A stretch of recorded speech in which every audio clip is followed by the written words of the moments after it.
मी विष्णू आतकरे. मी लक्ष्मण अण्णा पवार यांच्यासोबत जवळपास 2006 पासून काम करतो. मी जुना कार्यकर्ता असल्यामुळं लक्ष्मण अण्णा पवारांनी मला मोंढा नाका येथे एक मतदान केंद्र आहे प्रभाग क्रमांक 10चं.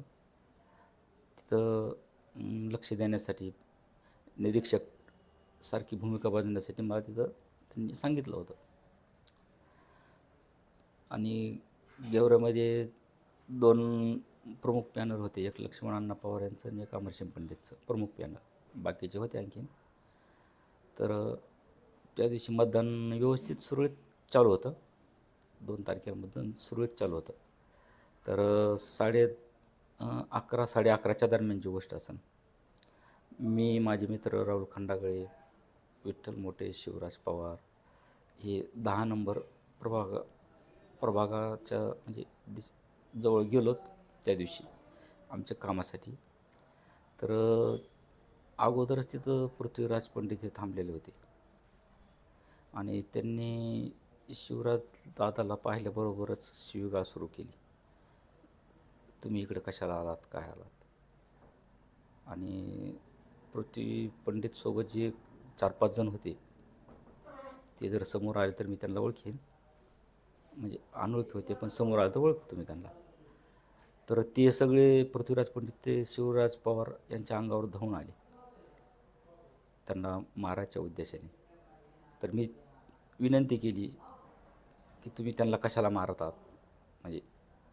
तर तितक्यात तिथं अमरसिंह पंडित बंदूक घेऊन आले. कट्टा होता.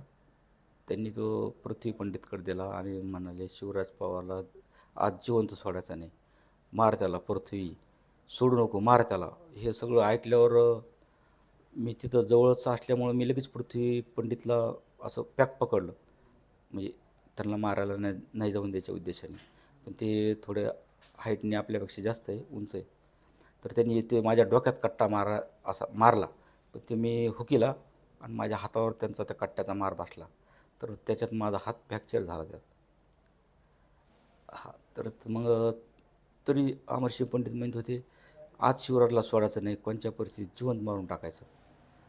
तर हे सगळे घटना तिथं सुरू असताना माझे मित्र राहुल खंडागळे, विठ्ठल मोठेंनी मला मार लागला हाताला. तर बाजूला तिथून पृथ्वीराज पंडितपासून बाजूला वेगळं केलं, सोडलं. आणि तिथं लगेच लोक गोळा झाल्यामुळं त्यांना म्हणजे असं काही करता नाही आलं, म्हणजे मारता नाही आलं. तर मग तिथून नंतर ते निघून गेले अमरसिंह पंडित.